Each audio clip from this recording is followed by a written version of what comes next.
a great night last night.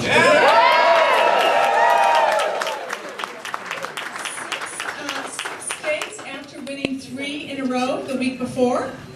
So I call that momentum. I don't know about what you would call that. We like that. You know, I think a lot of you know, and maybe even heard me say this before, but after the last run, I turned to Mitt, and I was really quite serious about this. I said, Mitt, I'm never doing this again. He laughed, and he said, you say that after every pregnancy. Well, there is some truth to that, and I do have 5 kids.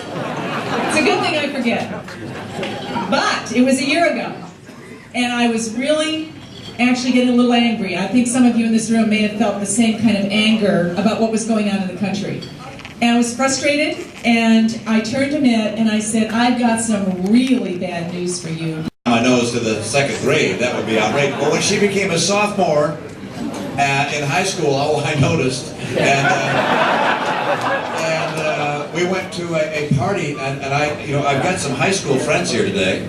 I've got Jim Bailey, who was in my high school class, and over here, Jim Witt, the tall fellow there, and Lynn Moon Shields, she's in the back waving her hand. I've got friends from high school here today, and we were at a party at Stu White's house, and Ann was there with someone else, and I went to the guy she came with, who shall remain unnamed, and I said, look, I live closer to Ann than you do.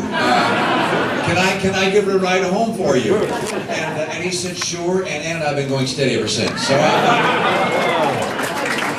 honored to have her here with me this evening. I really resisted that, to be honest, for a lot of good reasons, right, Charlie?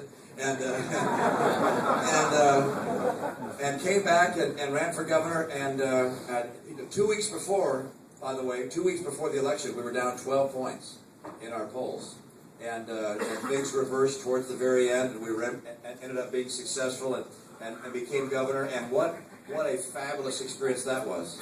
I have in this room people, we worked together and had the occasion of being part of an administration, and I see the sheriff here, we got sheriffs and DAs and all sorts of people. We worked together as this little group of conservatives, and in some respects helped the state have a conservative foundation. By the way, Democrats in Massachusetts are more conservative than you might imagine.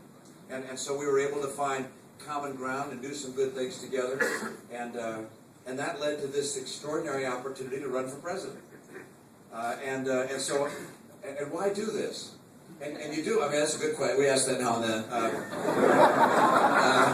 Particularly, I can tell you what, can I tell the story about the raccoon hunters? Is that all right? It's just, I mean, no. It's not a real story, don't worry. It's just,